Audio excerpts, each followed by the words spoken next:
Pac-Man, it's the game that started it all more than 4 decades ago. Today, gaming is a billion-dollar business.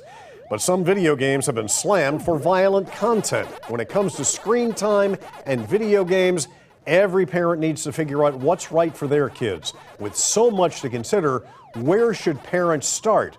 Well, joining us now is the president of the Entertainment Software Rating Board, Pat Vance, and the research director for Take This, Dr. Rachel Cowart. Welcome, both of you. We appreciate you being here to talk about this important topic right now. Pat, what are some of the simple steps that parents can take to manage the video games their children play?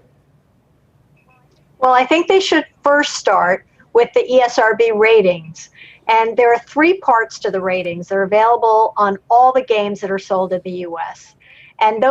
And that includes an age rating, content descriptors, and interactive elements, which will tell you about games that may have user interaction, like multiplayer online games do, or games that enable in-game purchases for additional spending of in-game items.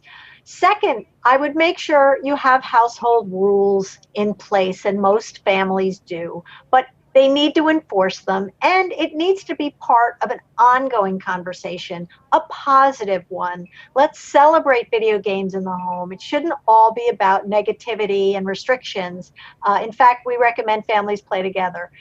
Third, I'd make sure that you're familiar with the parental controls that are embedded in all the game devices in your home, whether it's a mobile device, a computer, or a game console. And those controls allow you to do things like limit screen time, limit spending, limit the online communication with other players. In fact, some controls allow you to approve who your child can play with.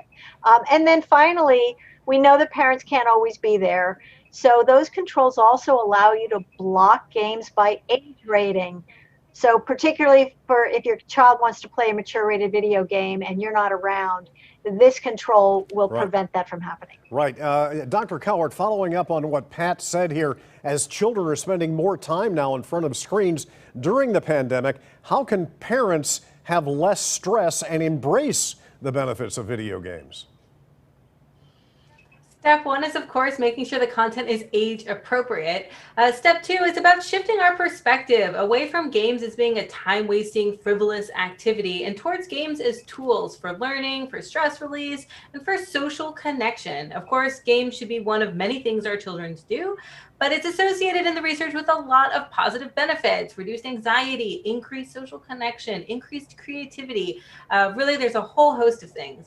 And then generally speaking, if we look at the research, we've been studying the effects of games on players for more than 15 years and the way it impacts us physically, socially, and psychologically. And generally speaking, the effects are more positive than negative, and at the very least neutral. All right. That's Dr. Rachel Cowart, the research director for Take This, and Pat Vance, the Entertainment Software Rating Board president. Thanks so much for both of you for being with us.